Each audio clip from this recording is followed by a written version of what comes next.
جنگ بندی یا نئی شرطوں کا طوفان؟ ایران نے جنگ روکنے کے لیے 6 اسٹریٹجک شرائط پیش کر دی۔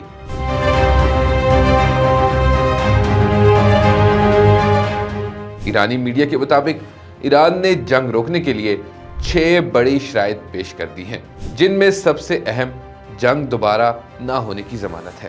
دیگر شرائط میں خطے سے امریکی فوجی اڈوں کا خاتمہ، جارح قوتوں کا پیچھے ہٹنا اور ایران کو ہرجانہ ادا کرنا شامل ہے۔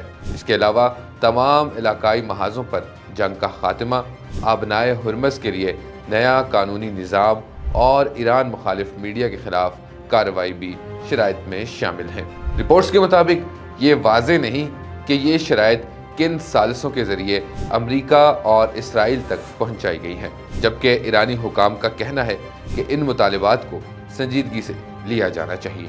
مزید خبروں اور اپڈیٹس کے لیے دیکھتے رہیے وی نیوز۔